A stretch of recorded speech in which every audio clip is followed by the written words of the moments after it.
The old Buick, bless its faithful, rattling heart, finally groaned its last complaint as I eased it into the gravel driveway. A plume of dust, fine as powdered sugar, billowed around the tires, momentarily obscuring the familiar sight of the lake house. My lake house. My sanctuary. For 72 years, life had a way of accumulating dust, of settling into forgotten corners, and sometimes, a woman just needed to sweep it all away. This annual pilgrimage to the shores of Lake Superior, to the faded blue cottage nestled amongst whispering pines, was my ritualistic broom. The late afternoon sun, a benevolent eye in the vast northern sky, cast long, dappled shadows across the weathered porch. A gentle breeze, already carrying the scent of pine and damp earth, ruffled the leaves of the old oak by the dock. Peace. That was the word that settled over me, a balm to the soul. I imagined myself on the porch swing later, a cup of Earl Grey warming my hands, watching the sun dip below the horizon, painting the sky in fiery hues. My husband, Arthur, would have loved this. He built this place with his own hands, hammer by careful hammer, beam by sturdy beam. Every splinter, every creak, was a memory. I cut the engine, the sudden silence almost deafening after hours of highway hum. A sigh, heavy and content, escaped my lips. But as I reached for the door handle, a flicker of movement caught my eye. Something was off. The porch light, usually left off in my absence, was on. A child's brightly colored beach towel hung haphazardly over the railing. And then, the sound. A boisterous laugh, followed by the splash of water, far too close, far too loud for the solitude I craved. My heart, which usually beat with the steady rhythm of a metronome, gave a peculiar, unsettled thump. I stepped out, my old bones protesting slightly, and looked towards the dock. And there they were. A flurry of bodies, vibrant and jarring against the muted canvas of my quiet retreat. My grandson, Josh, cannonballing into the lake with a whoop. My granddaughter, Emily, sitting at the water's edge, absorbed in a paperback. And at the picnic table, sprawling in a lawn chair that was definitely not mine, with a glass of something amber clutched in her hand, was Tiffany, my daughter-in-law. She looked up at the sound of my car door closing. Her eyes, usually narrowed with a perpetual air of mild irritation, widened for a fraction of a second, then snapped shut into a familiar mask of disdain.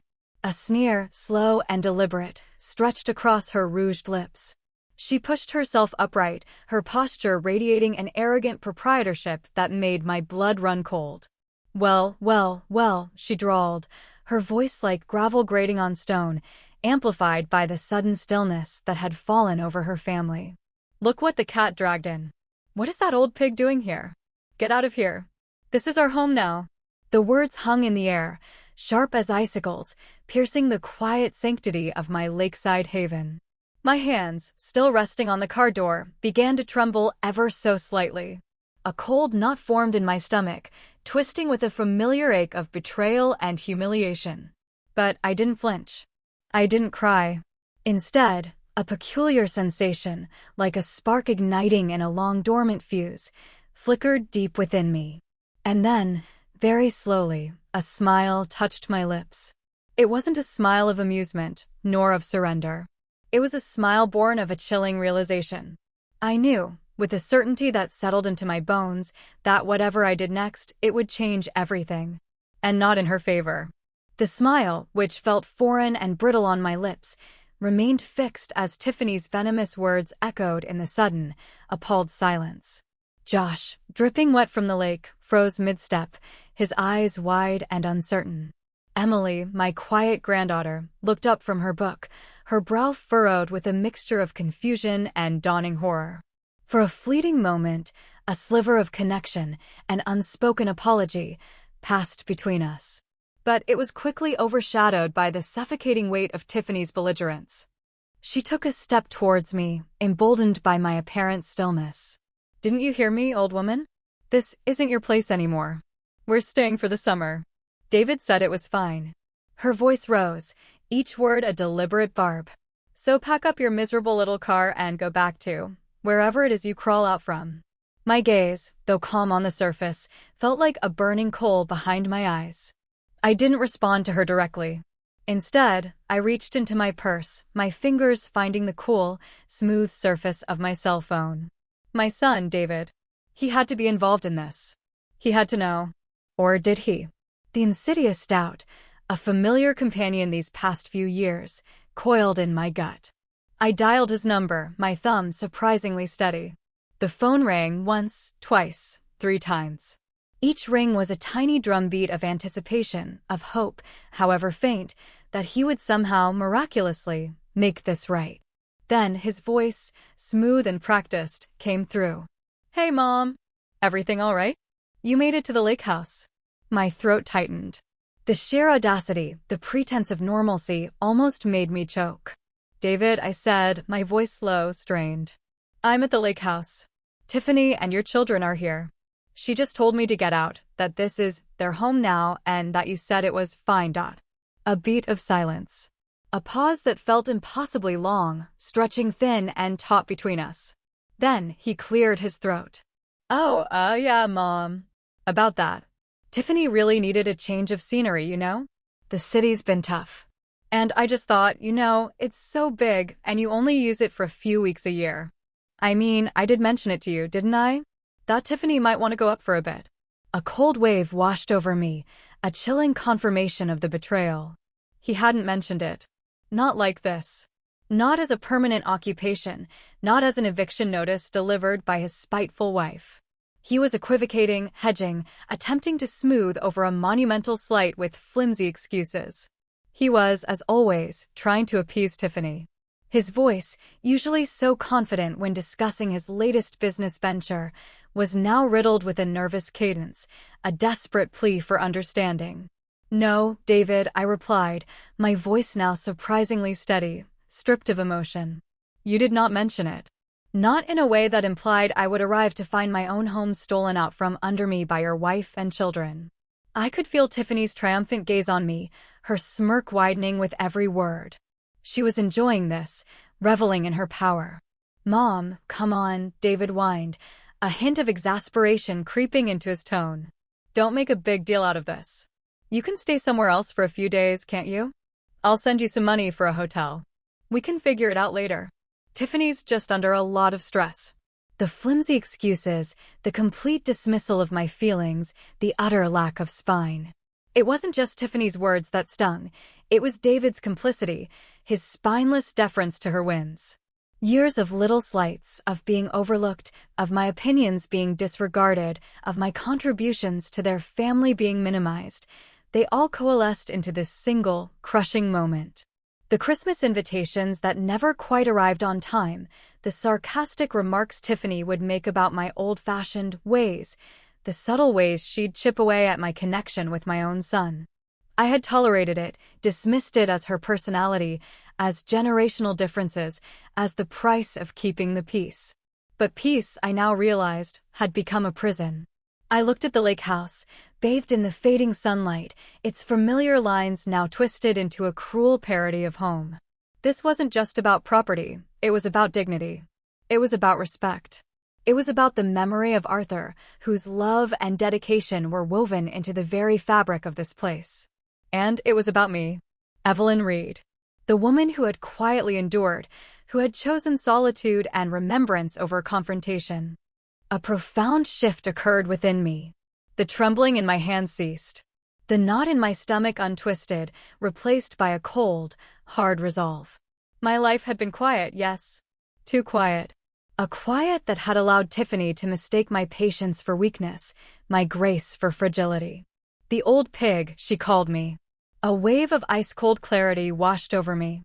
No, my quiet life wasn't a mistake, it was a mask. A carefully constructed facade behind which a mind far sharper, far more resilient than anyone suspected, had been merely resting. "Don't bother, David," I said, my voice steady, imbued with a newfound steel. "I'll figure it out. You can tell Tiffany I said goodbye.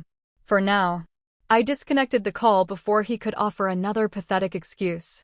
Tiffany, still smirking, raised an eyebrow. "Oh, running off, are we?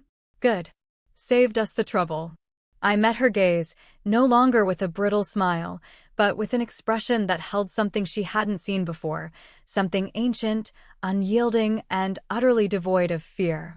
"No, Tiffany," I said, my voice barely a whisper, yet resonating with chilling conviction. "I'm not running. I'm simply regrouping. You see, dear, some things are sacred. And when sacred things are desecrated, even an old pig can learn to bite hard." With that, I turned, leaving her stunned silence behind me. I wouldn't cry. Not now. Not ever again. The tears had been shed long ago for Arthur, for the lost years. Now, only calculation remained. The quiet life was over. The battle had just begun. I was Evelyn Reed, and they had just awakened a sleeping dragon. The Buick, usually a symbol of my quiet domesticity, now felt like a war machine, rumbling away from the invaded territory. I drove, not towards home, not towards escape, but towards a destination yet unknown, fueled by a simmering heat in my veins that was far hotter than any summer sun. The anger wasn't a wild, uncontrollable blaze, but a steady, internal furnace. It was a clarity, sharp and cold as a winter morning. The nearest town, with its quaint main street and tourist traps, was a blur. My mind, usually content to wander through the gentle pastures of memory and mundane tasks, was now a whirlwind of calculations, strategies, and buried recollections. Tiffany's sneering face, David's weak excuses, they were the kindling. But the fire? The fire was fed by decades of suppressed ability, of a life once lived with a keen, analytical edge, now called back from the shadows. I found a modest motel on the outskirts of town, anonymous and unremarkable. Room 7. It had a faded floral bedspread and the faint smell of chlorine from the pool. It was impersonal, which was exactly what I needed. No echoes of Arthur, no painful reminders of a life I'd thought was safe. Just 4 walls and a buzzing fluorescent light over the vanity, under which I could begin to plot. I sat on the edge of the bed, my small overnight bag still unopened. My hands, which had trembled earlier, were now steady. It was as if the shock, the humiliation, had cauterized something within me, leaving behind a hard, unyielding core. For years, decades even, I had deliberately cultivated the persona of Evelyn Reed, the sweet, unassuming widow. The grandmother who baked cookies, tended her garden, and offered gentle advice. It was a comfortable role, a safe harbor after Arthur's sudden death had ripped the sails from my life. But before Arthur, before the quiet widowhood, before the cookies and the garden, there had been another Evelyn. A sharper Evelyn. A woman who had navigated the shark-infested waters of corporate law, not as a litigator, but as a brilliant financial analyst specializing in complex property disputes and estate planning. I hadn't argued cases in court, but I had built them, brick by meticulous brick, for others to win. I understood contracts, loopholes, the subtle dance of legal leverage, and the art of exposing hidden vulnerabilities. I'd walked away from it all when Arthur died, convinced that a life of quiet reflection was the only path forward. I'd buried that part of myself so deep, I almost forgot she existed. But she hadn't died. She had merely been dormant. Sleeping. And Tiffany had just kicked her awake. Old pig, she'd called me. The words resonated, not with hurt, but with a perverse sense of humor. A pig indeed. A sow, perhaps, rooting for truffles. Or, more accurately, a sow protecting her young, her territory, and her dignity. My past clients, the ruthless CEOs and cunning developers, would have been terrified of me in this mood. They called me the quiet storm.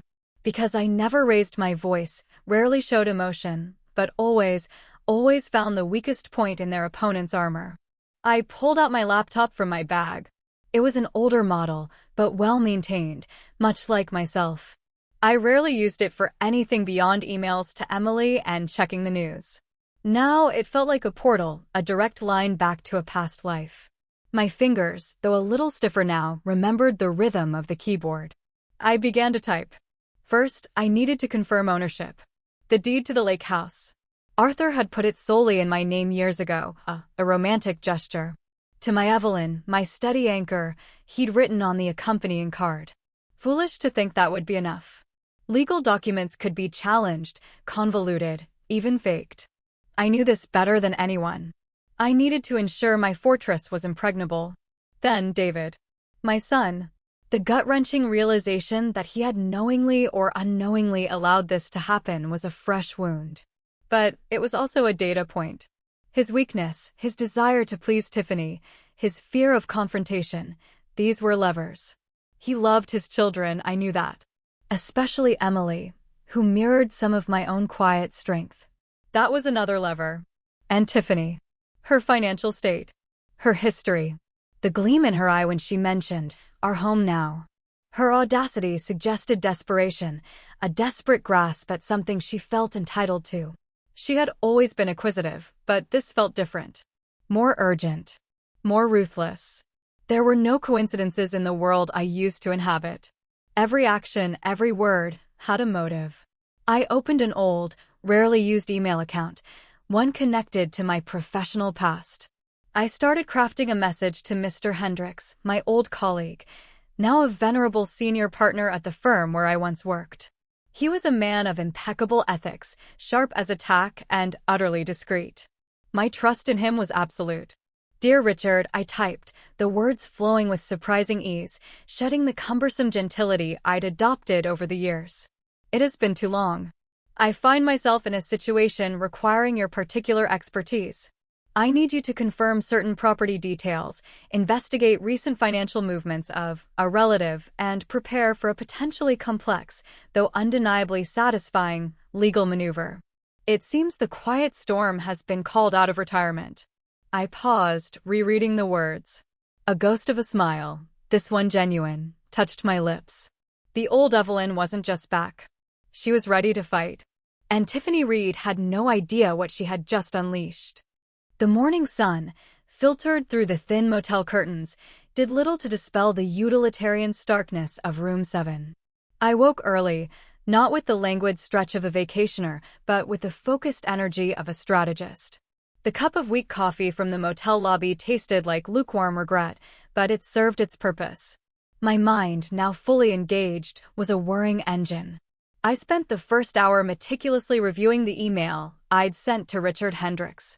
Every word chosen with precision. No hysteria, no emotional outbursts. Just facts, implications, and a clear directive. He would understand. Richard had always appreciated my ability to cut through the noise and get to the core of a problem. His reply came swiftly, a few hours later. It was brief, reassuring, and typically professional. Evelyn, always a pleasure. Consider it handled. Documents requested, inquiries initiated. Your relative may find themselves in a rather uncomfortable position. Welcome back to the arena. A small, satisfied hum escaped me. Richard was on it. That was the first piece on the chessboard. Now, for the tactical moves. My first thought was to march back to the lake house, papers in hand, and demand they leave. But that was Tiffany's game. Brute force, emotional manipulation. I would not stoop to her level. She expected me to react like the old pig, hurt and flustered. Instead, I would be the quiet observer, gathering intelligence. I drove back towards the lake house, parking a quarter-mile down the road, tucked away behind a stand of birch trees. From there, I could observe without being seen. The car was hot, the air still and heavy, but I didn't mind. I watched. Josh and Emily were by the lake. Josh, still oblivious, was attempting to skip rocks. Emily, bless her heart, sat apart, sketching in a notebook, occasionally glancing towards the house with a troubled expression. She was the one soft spot in this emerging battleground, the one who saw beyond her mother's bravado and her father's weakness. Tiffany, however, was in full command. She was on the porch, a phone pressed to her ear, gesticulating wildly.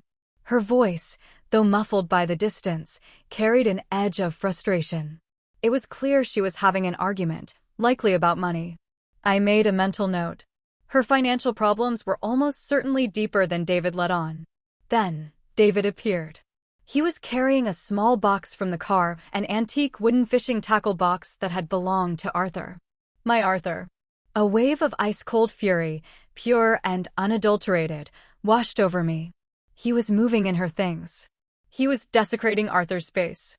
He was participating in the theft of my sanctuary. I watched them for another hour, noting the small details. The expensive cooler Tiffany had brought, gleaming new amidst my worn lake house furniture. The way she ordered David around, never asking, always demanding. The way Emily would sometimes quietly disappear into the woods, seeking solace from the escalating tension. My focus then shifted from observation to investigation. I used my laptop again, discreetly connected to the motel's Wi-Fi. It had been years since I delved into public records and financial databases, but the instincts were still there, dormant but not dead. My old login credentials, miraculously, still worked for some of the more obscure, paid databases. The digital footprint we all leave behind is a treasure trove for someone who knows how to read it. I started with Tiffany Reed. Her maiden name, her previous addresses, her employment history, which was surprisingly spotty for someone who projected such an air of affluence. I found a few small claims cases from a decade ago, mostly unpaid bills, easily dismissed as minor. But then I found something more substantial. A notice of default on a property in Florida, eventually resolved, but hinting at financial instability. More interesting was a divorce filing from a previous marriage, brief, contentious, and settled out of court with a surprisingly large payout to her ex-husband. A red flag. Why would she pay him? David's financials were more straightforward. Solid, if not spectacular, income from his consulting firm. But his debts were accumulating. Mortgages on their suburban home, car loans, and a growing number of credit card balances. Tiffany's spending habits, it seemed, were a significant drain on their combined resources. This confirmed my suspicion. Tiffany wasn't just wanting the lake house, she needed it. For a quick sale, perhaps, to shore up their sinking finances. Or, worse, to use as collateral for something far more illicit. The pieces began to fit together, forming a mosaic of avarice and desperation. Tiffany wasn't just a spiteful daughter-in-law, she was a woman backed into a corner, and cornered animals were dangerous. But so was an awakened matriarch. A subtle, dangerous hum began to vibrate beneath my skin. The initial hurt, the sting of betrayal, was receding, replaced by a cold, clinical focus. My emotions were not gone, they were simply channeled, refined into a precise instrument of vengeance. The quiet life, the gentle widow, that was indeed a mask. And now, behind it, the true face of Evelyn Reed, the strategist, the meticulous planner, was beginning to emerge. This was no longer just about getting my house back. This was about justice. And I would deliver it with the same quiet, devastating precision I had once applied to multi-million-dollar corporate disputes. Tiffany had underestimated me. A fatal mistake. The motel room, once a temporary refuge, began to feel like my command center. My laptop glowed late into the night, its screen a window into the intricacies of their lives. Richard Hendricks had already sent a preliminary report, irrefutable proof of my ownership of the lake house, a clean title, no liens. Legally, they didn't have a leg to stand on. But legally and practically were two different battlefields. I needed to ensure their retreat was not just compelled but absolute, devastating, and irreversible. My investigation into Tiffany's past deepened. The previous divorce settlement puzzled me. The ex-husband, a man named Marcus Thorne, had received a substantial sum despite Tiffany initiating the divorce. It hinted at something more than just irreconcilable differences. I dug deeper, using open-source intelligence, archived news articles, social media posts, public forums. Marcus Thorne had been a mid-level manager at a local real estate development firm, known for cutting corners. The divorce coincided with his sudden resignation and a quiet scandal involving misappropriated funds. No charges were ever filed, but his career had been effectively torpedoed. A theory began to form, cold and sharp as a shard of ice. Had Tiffany been involved? Was the payout a hush money? The more I looked, the more a pattern emerged. Tiffany seemed to gravitate towards men with questionable ethics or those in positions of minor authority, only to leave them in her wake, often financially depleted. David, I realized with a fresh wave of despair, was just the latest in a long line of men she had preyed upon, albeit in a more subtle, long-term fashion. He was simply too blinded by her charm, too weak to see her true nature. I decided my next step wouldn't be legal. It would be psychological. Tiffany needed to feel the ground shift beneath her feet, not with a sudden earthquake, but with a series of unsettling tremors. She needed to feel haunted. The following afternoon, I drove back to the lake house. This time, I didn't hide. I parked my Buick directly in the driveway, in my usual spot, just as they were preparing for an afternoon swim. Tiffany, clad in a brightly colored swimsuit, was laying out towels. David was inflating a raft. Josh was already splashing. Emily, as usual, sat apart reading. When they saw me, their activities ground to a halt. Tiffany's face contorted, a mixture of fury and shock. "What in God's name do you think you're doing, old woman?" she shrieked, hands on her hips. "I told you to leave." I ignored her, walking past her as if she were a piece of particularly annoying garden statuary. My eyes scanned the porch. Arthur's antique bird feeder, usually hanging by the kitchen window, was gone, replaced by a garish plastic wind chime. My antique rocking chair, a family heirloom, was tossed carelessly aside, stacked with their discarded towels. "The bird feeder," I said, my voice calm, almost conversational. "And my rocking chair. Where are they?" David, always the peacemaker, stepped forward, wringing his hands. "Mom, please. We can talk about this later." Tiffany was just trying to make the place more modern. "Modern," I repeated, turning my gaze to David, my eyes drilling into him. The look held no anger, only profound disappointment. It was far more effective than any shout. He flinched. "You are removing your father's things, David, to make room for hers. Do you truly think this is what he would have wanted?" Before he could answer, Tiffany cut in, her voice shrill. "Don't you dare bring Arthur into this. He's dead, Evelyn. Get over it. And your precious things are probably in the shed. Who cares? This is our vacation." The shed," I murmured, a faint, knowing smile touching my lips. "Thank you, Tiffany. That's very helpful." I walked towards the shed, retrieved a small, unassuming toolbox from the back seat of my Buick. I entered the shed, ignoring Tiffany's sputtering protests. The bird feeder was there, tucked away. But that wasn't why I came. My eyes darted around, searching. There it was. An old, sturdy wooden box, labeled Arthur's fishing gear. I knew it contained more than just lures. It held a hidden compartment, a secret Arthur had shown only to me.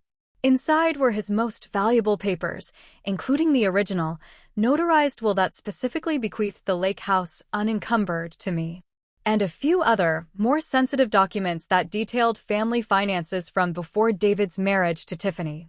I exchanged the old, rusted padlock on the shed door for a new, stronger one from my toolbox. Tiffany continued to rage, but her words were like distant static. I was focused. This wasn't just about documents.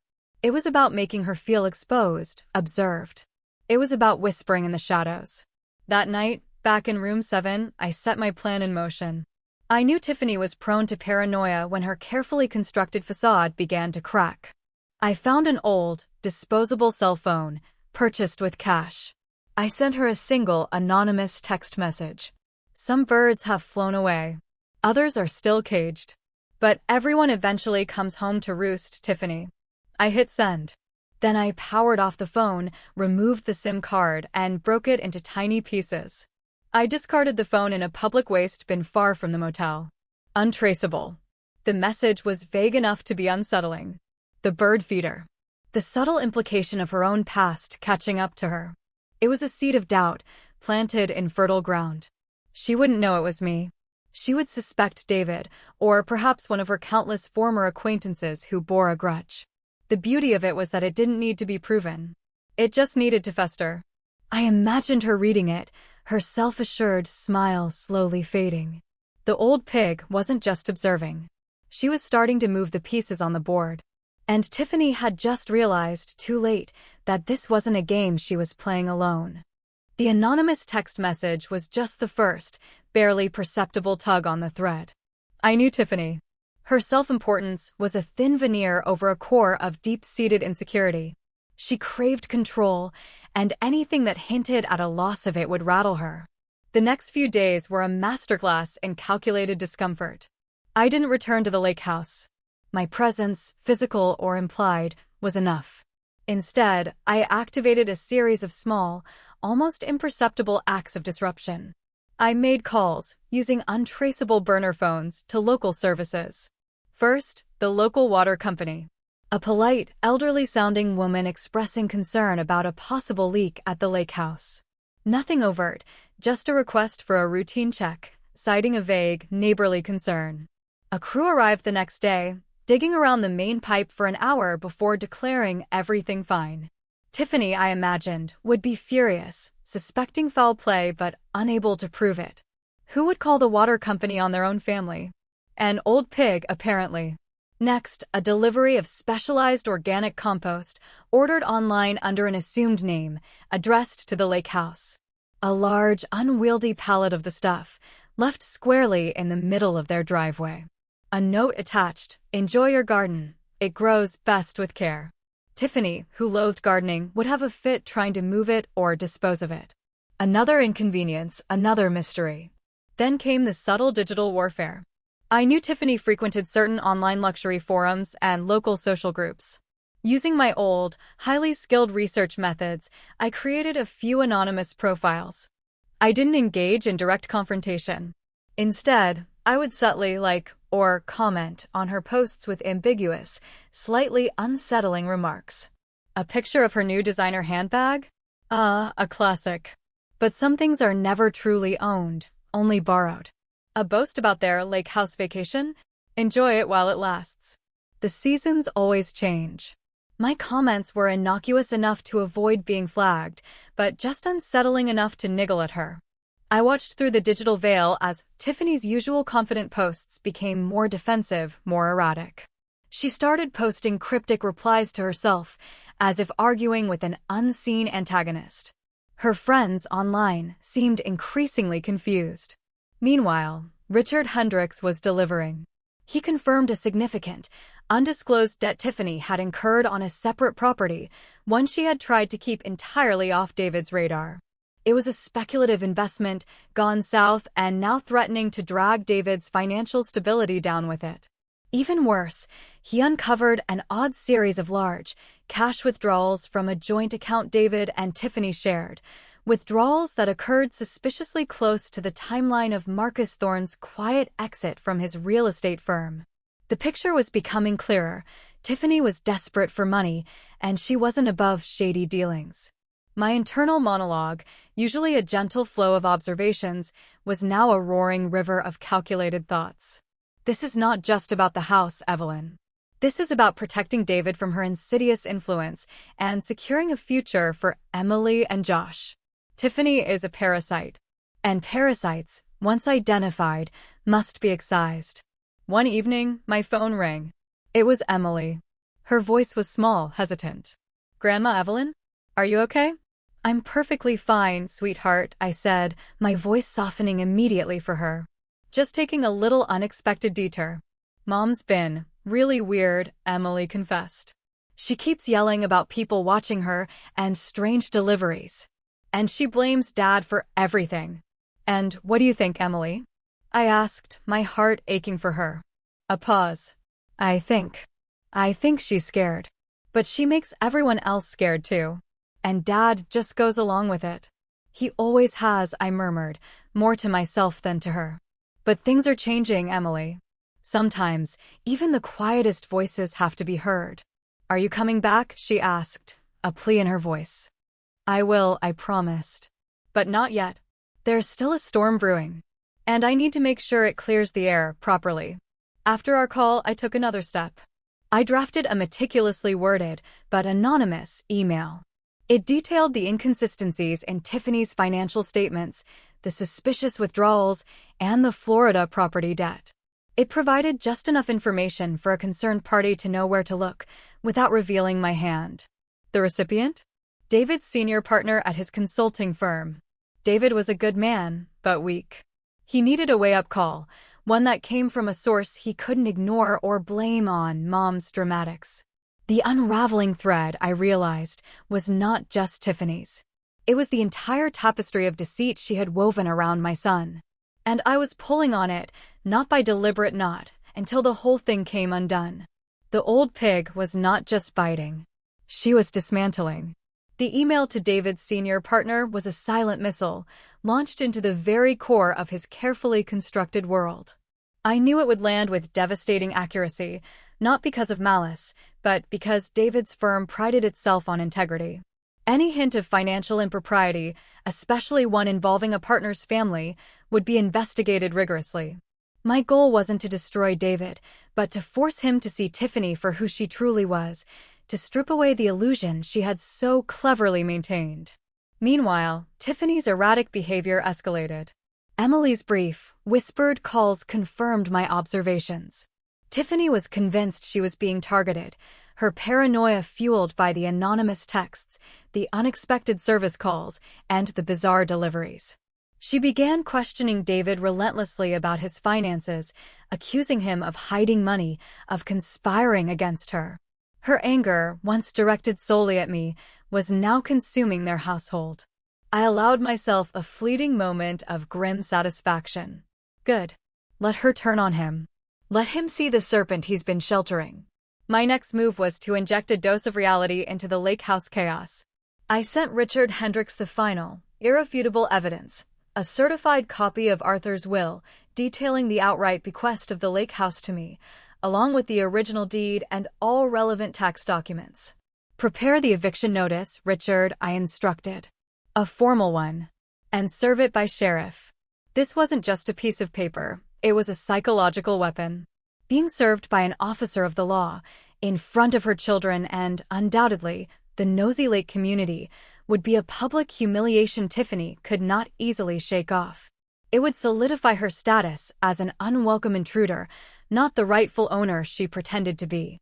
The call from David came a few days later, his voice an octave higher than usual, laced with panic. Mom, what have you done? My partners are asking questions about Tiffany's debts. And the sheriff just came to the house.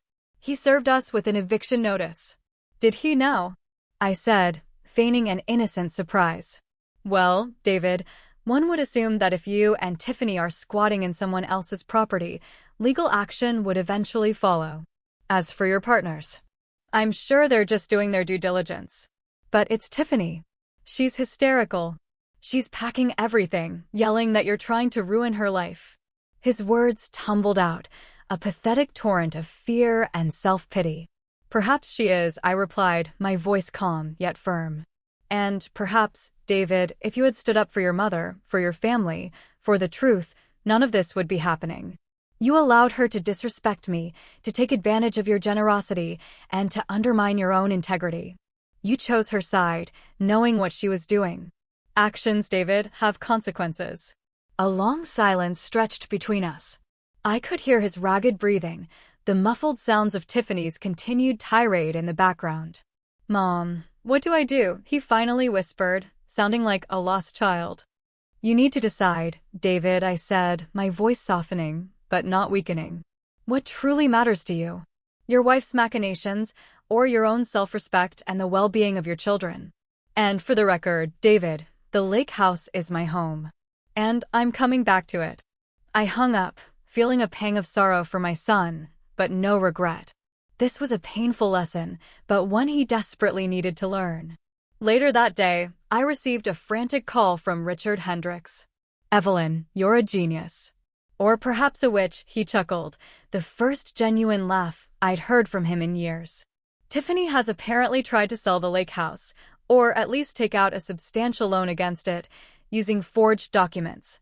It's an amateurish attempt, but serious enough to warrant police involvement. We have her dead to rights for attempted fraud and possibly even criminal trespass. It seems your relative was rather more desperate than we initially thought. My heart gave a sharp, triumphant beat. This was it. The culmination. Contact the local authorities, Richard, I instructed, my voice unwavering. Provide them with everything. Every scrap of evidence you've gathered on her financial dealings, the forged documents, the pattern of behavior. I want her to face the full consequences of her actions. Not just for me, but for David and for the children. I hung up, a cold, fierce satisfaction spreading through me. Tiffany had pushed me too far, desecrated too many sacred things. She had tried to steal not just my home, but my peace, my dignity, and my son's future. And now the old pig was ready to feast. The psychological games were over. The legal hammer was about to fall. The following morning was crisp and clear, a stark contrast to the storm that was brewing for Tiffany. I checked out of the motel, my small bag feeling lighter than when I had arrived. There was no going back to the quiet, unassuming Evelyn I had been. That woman had been shattered by Tiffany's cruel words, only to be reforged into something far stronger, far more resolute. I drove back to the lake house, not in secret, but with a deliberate, purposeful slowness. The sun glinted off the lake, a deceptive shimmer over troubled waters. As I approached, a patrol car, its lights off, was parked conspicuously near my driveway. 2 uniformed officers stood on the porch, talking to a visibly distraught Tiffany. David was there too, looking pale and utterly defeated, his usual placating demeanor replaced by a shell-shocked stillness. Emily stood a little apart, her young face etched with sorrow, clutching Josh's hand. I pulled into the driveway, past the patrol car, and parked in my usual spot. The officers paused, turning to face me. Tiffany's head snapped up, her eyes wide with a desperate, trapped fury. "Evelyn," she shrieked, pointing a trembling finger at me. "She's behind this. She's doing this to me." One of the officers, a burly man with a kind but firm face, stepped forward. "Mrs. Reed?" "Evelyn Reed." "That's correct, officer," I replied, stepping out of the car, my posture erect, my gaze unwavering. "I believe you're here regarding my property and the unfortunate matter of trespass and attempted fraud." The officer nodded. "Indeed, ma'am. Mr. Hendricks has been very thorough. We have considerable evidence, including forged documents and a substantial debt linked to Miss Tiffany Reed. We're here to escort her from the premises and to take her statement down at the station." Tiffany gasped, a choked, guttural sound. "No, you can't. This is our home. David, tell them." David, however, remained silent, his gaze fixed on the ground. He couldn't bring himself to look at me, or at Tiffany, or at his children. The mask of denial he had worn for so long had finally crumbled. "David," Tiffany screamed, her voice cracking. "Tell them what she did. Tell them she's a vindictive old hag." "Tiffany," I said, my voice cutting through her hysteria like a surgeon's scalpel. "You called me an old pig. You told me to get out of my own home. You attempted to steal it, using fraudulent means. You leveraged David's good name and nearly destroyed his career with your reckless behavior. You subjected your children to this ugliness. And now you face the consequences." Her face, streaked with tears and smeared makeup, crumpled entirely. All the carefully cultivated glamour, the airs of sophistication, evaporated. What was left was a desperate, cornered woman, stripped bare of her pretenses. The officers, unfazed, began to escort her gently from the porch. "I didn't do anything," she wailed as they led her towards the patrol car. "It's all a misunderstanding. David, you know I didn't mean it." David finally lifted his head, his eyes meeting mine. In them, I saw a raw blend of shame, regret, and a nascent understanding. He didn't speak, but the message was clear. He knew. As Tiffany was placed in the back of the police cruiser, I turned my attention to Emily and Josh. Josh, bewildered, looked from his mother to me, then back to his father. Emily, however, met my gaze. There was sadness in her eyes, yes, but also a flicker of something else, respect. And perhaps a silent thanks. She had witnessed her grandmother fight, not with anger, but with a quiet, devastating power. "Emily, Josh," I said, my voice softer now for them. "Why don't you get your things? Your father will take you to your other home for now." David nodded numbly. "Come on, kids," he mumbled, moving towards them. He paused beside me, his shoulders slumped. "Mom, I am so sorry." "I know, David," I said, my voice devoid of overt warmth, but also of cruelty. "But sorry doesn't fix everything. It's merely a starting point." The patrol car pulled away, taking Tiffany and her fury with it. The silence that descended upon the lake house was profound, almost deafening. The kind of silence that follows a great explosion, leaving behind only echoes and the smell of smoke. My beautiful lake house stood, once again, under my sole proprietorship. But the air was heavy, thick with the weight of broken trust and the shards of a shattered family. I walked up the porch steps, the old wood groaning beneath my feet. I looked around at the chaos Tiffany had left behind: scattered toys, half-empty bags, a general air of disrespect and neglect. My sanctuary, indeed. It was mine, yes, but it bore the scars of a battle I hadn't asked for. The nightmare I had promised Tiffany was now her reality. But for me, the victory felt bittersweet, tainted by the pain of my son and the quiet suffering of my grandchildren. The old pig had won, but what a price had been paid.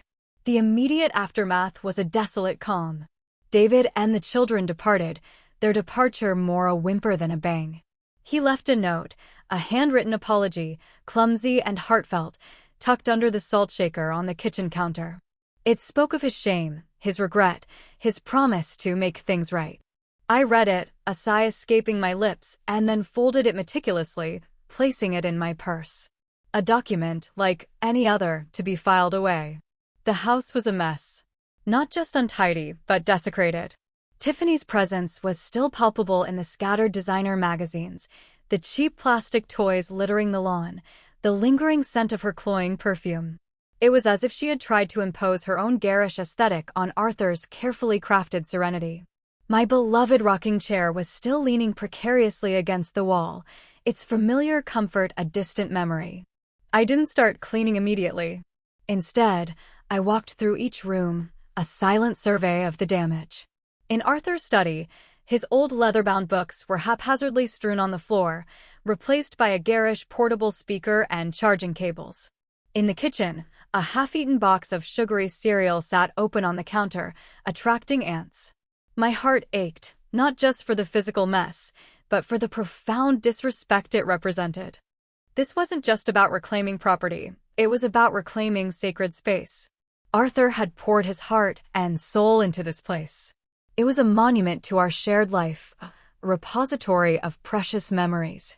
And Tiffany had treated it like a cheap rental. The next few days were a blur of methodical restoration. I emptied every cupboard, scrubbed every surface. I packed away Tiffany's remnants, a forgotten lipstick, a stray hair tie, a cheap pair of sunglasses, into a box to be mailed to her lawyer. It was an act of purification, a cleansing ritual. As I worked, memories of Arthur flooded back, not with the sharp sting of grief, but with a warm, comforting presence. He was with me in every polished surface, every straightened book.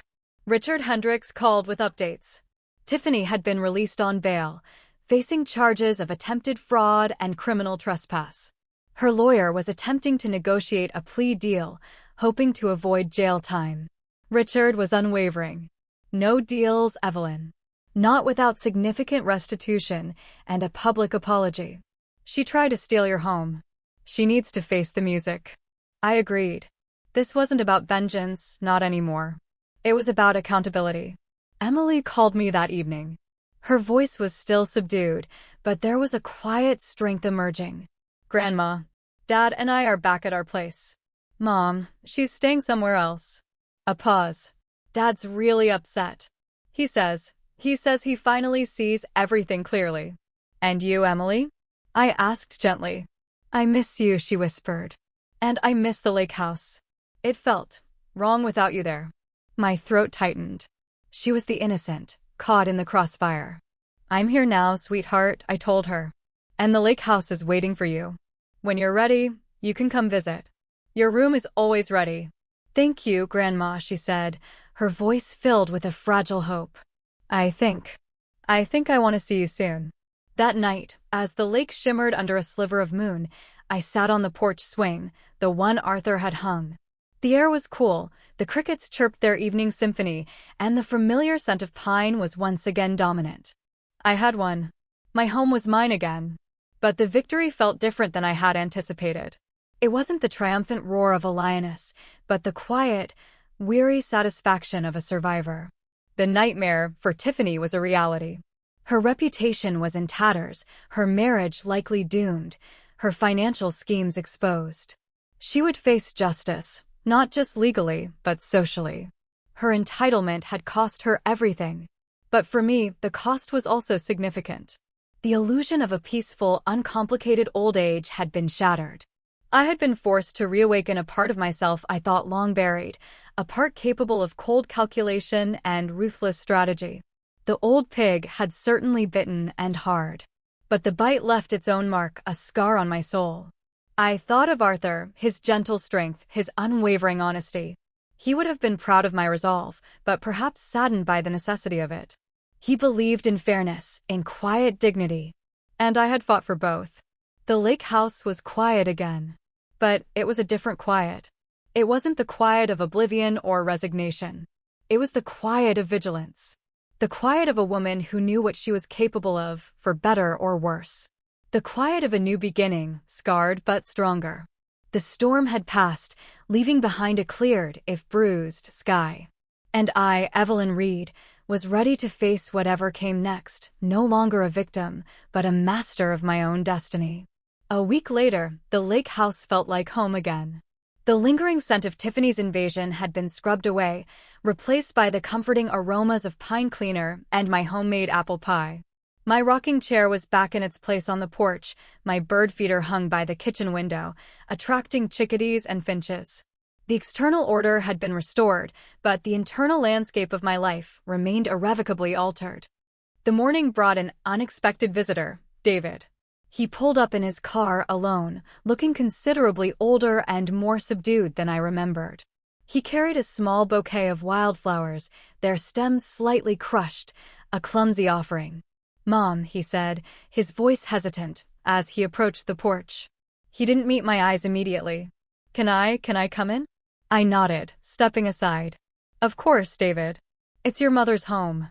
It always has been." The subtle emphasis was deliberate, reminder of the lesson learned. He stepped inside, his gaze sweeping over the restored living room. He noticed the freshly polished wood, the neatly arranged books, the absence of any trace of Tiffany. A sigh escaped him, a sound of relief and profound regret. "It looks like itself again," he murmured. "I'm so sorry, Mom. About everything. About letting her do this." He finally met my gaze, his eyes red-rimmed and filled with a raw honesty I hadn't seen in years. I was blind. Weak. I didn't want to rock the boat. She always had a way of making me feel like I needed her, that I couldn't manage without her. And I was so afraid of conflict. I poured him a cup of coffee, strong and black, just how he liked it. "Fear is a powerful motivator, David," I said, placing the cup in front of him. "But it can also be a cage. And sometimes, the only way out is to break free, even if it hurts." He took a long sip of coffee, then placed the bouquet of wildflowers on the table. "Tiffany, she's facing a lot. Her lawyer says it's not looking good. The fraud charges, the trespass, and some other things that came up from her past, thanks to your thoroughness." He paused, a wry, almost admiring look in his eyes. "You really are something, Mom. I had no idea." "People often underestimate the quiet ones, David," I replied, a faint smile touching my lips. "Especially when they're old pigs." He winced. "I told her to apologize. She wouldn't. She just blamed you, blamed everyone. She still doesn't see what she did." "Some people never do," I said, my voice hardening slightly. "And for those, consequences are the only teacher." "I've filed for divorce," David announced, his voice barely a whisper, but firm. It's for the best. For me, for Emily and Josh. I can't let them grow up seeing that as normal. Seeing me being so spineless." He looked at me, a desperate plea for understanding in his eyes. "I want to be a better father. A better son." "That's a good start, David," I acknowledged, a flicker of hope stirring within me. "Actions speak louder than apologies. You need to show them and yourself that you've truly learned. Especially for Emily. She's watching you, David. She always has." He nodded, absorbing my words. "She's worried about you too. She misses you." I know, I said. She called me. She's welcome here anytime. You both are. But things are different now. There are boundaries, David. And trust, once broken, takes a very long time to rebuild. I understand, he said, his voice filled with a newfound humility. I really do. He stood up, looking around the room again. It's good to see you, Mom. Really good. As he left, I watched him walk to his car. There was a subtle shift in his posture, a hint of newfound resolve in his steps. The weak boy who had arrived was gone. In his place was a man, bruised and battered by the storm, but beginning to stand on his own 2 feet. I picked up the wildflowers, their simple beauty a stark contrast to the complexities of the past weeks. The nightmare for Tiffany was a profound personal unraveling. For David, it was a painful awakening. And for me, Evelyn Reed, it was a redefinition.